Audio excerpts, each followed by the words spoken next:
नमस्कार, जय जवान जय किसान न्यूज़ 24 में आपका स्वागत है। आइए नजर डालते हैं आज की खास खबर पर। जिला औरैया में आरजेडी पब्लिक स्कूल ककोर मुख्यालय के पास स्थित है। वहां के प्रिंसिपल ने पिछले कई साल से शिक्षा के क्षेत्र में जुड़े हुए हैं। वहां के प्रबंधक जी ने बताया कि कोरोना काल के समय में भी ऑनलाइन लगवा रहे थे क्लासेस। प्रबंधक जी ने कहा कि शिक्षा उस शेरनी का दूध है जो पिएगा वो दहाड़ेगा। उन्होंने कहा कि बच्चों के ऊपर कोरोना के बाद से विशेष ध्यान दिया जा रहा है। प्रबंधक जी ने कहा कि अपने जीवन में सिर्फ शिक्षा को आगे बढ़ाने के लिए हमने ये कदम उठाया है। उन्होंने कहा कि कोरोना के बाद से स्कूल में लगवा रहे हैं एक्स्ट्रा क्लासेस। देखिए जिला औरैया से सचिन दुबे की ये खास रिपोर्ट। नमस्कार, आप देख रहे हैं जय जवान जय किसान न्यूज़ 24 में कुमार गौरव। आज मैं हूं जिला औरैया में और औरैया का कपूर मुख्यालय जो कि पूरे जिला का एक केंद्र है प्रशासनिक अधिकारियों का। आज मैं जहाँ बैठा हूं उसी से लगा हुआ एक विद्यालय है आरजेडी पब्लिक स्कूल। हमारे साथ बात करने के लिए उपस्थित है यहाँ से प्रधानाचार्य महोदय। बात करने का और जानने का प्रयास करूँगा जो कि पिछले 2 साल से कोविड का समय रहा।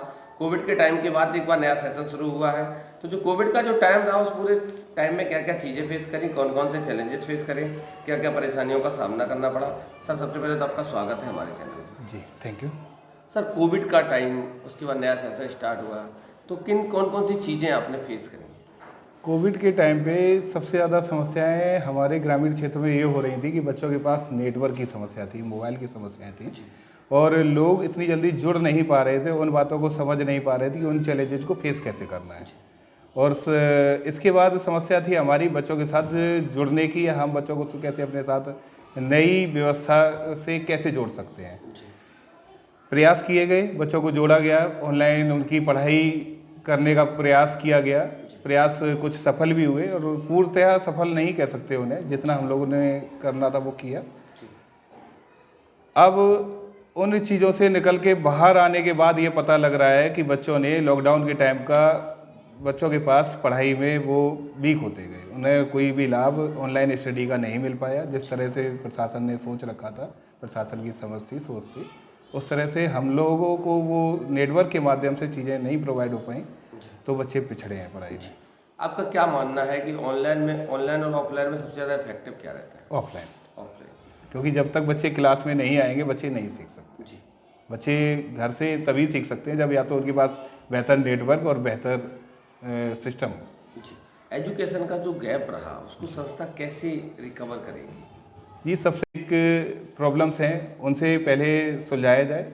उन्हें जो बेसिक थिंग्स हैं एजुकेशन से रिलेटेड वो पढ़ाई जाए पहले, उसके बाद कोर्स का बाद में काम करेंगे कोर्स पर। जी जी। अच्छा, एक और सवाल आपसे, ऑनलाइन क्लासेस रहीं, मोबाइल का मिसयूज भी बहुत ज़्यादा हुआ, एजुकेशन आपने कहा एक्स्ट्रा क्लासेस देंगे।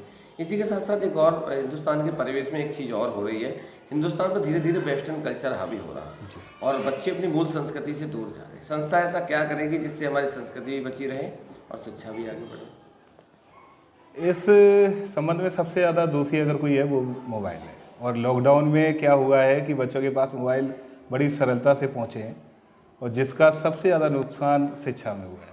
बच्चे मोबाइल के माध्यम से उपयोग तो कम कर पाए हैं, उनके दुरुपयोग ज़्यादा सीखे हैं।